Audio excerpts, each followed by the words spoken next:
I'm so excited to be able to share this with you today because I think functional balance is something we need to practice all the time, especially as we age, we lose our balance. And so it's important that we practice these things. And so you can do these things at home, either holding onto a countertop, holding a broomstick, or holding onto the back of a chair. Or once you get more proficient, make sure those things are nearby in case you need them, but maybe let go and challenge your balance that way. So today, here's the list of things we will be doing. Each one of them should last about a minute on each side. And once you get proficient at them, maybe doing 2 or 3 sets at each one with that minute timeline. So the first one is a one-leg balance with movement. So I'm gonna stand down on one leg, align my kneecap with my second toe, pull my belly button away from my waistband and slide my shoulder blades down and back, grow tall through my spine. So aligning your core and making sure all these muscles that solidify your spine are in place. So now I'm going to move with a floating leg while I challenge my balance on my grounded leg or my standing leg. Again, holding onto a pole or a countertop is appropriate. You may also toe touch down here. So to make this more challenging, I can bend the leg I'm standing on, maybe even use my arms for balance. So maybe start on your right, then go to your left, use them, and make sure you time for 1 minute. The second one is alternating weight transfer with a leg extension.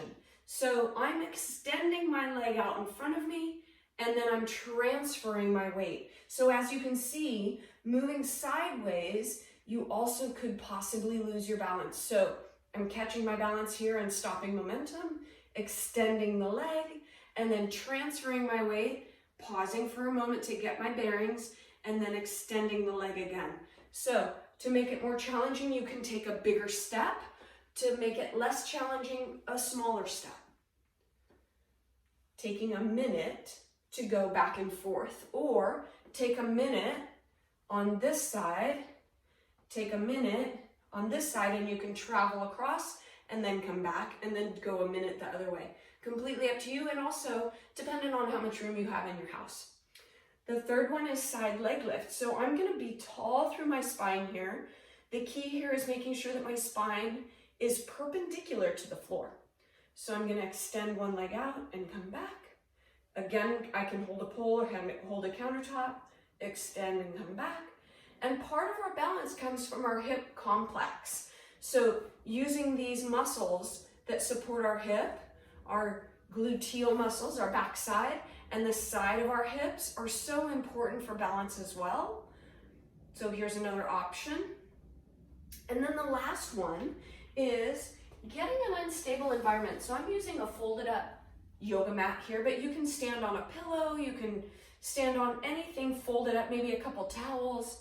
So now the environment is unstable. And so I'm going to hold here and try to flatten my base, which means that I'm actually gonna lift my arch a little bit and pull my toes toward the bottom of my foot, if that makes sense.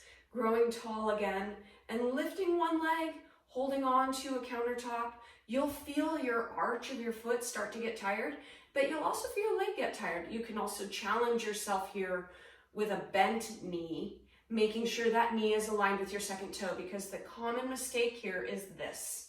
The knee caves in and then we risk falling, which is really scary. So I love, love, love that we can do these together. And if you have any questions, please reach out to the club, to Darren. Also, those of you that are my clients, you can reach out to me, you can text me. And if you're not one of my clients, reach out to Darren and I will be sure to answer any questions you may have. Have a great rest of your day. Please be safe, and we'll see you soon.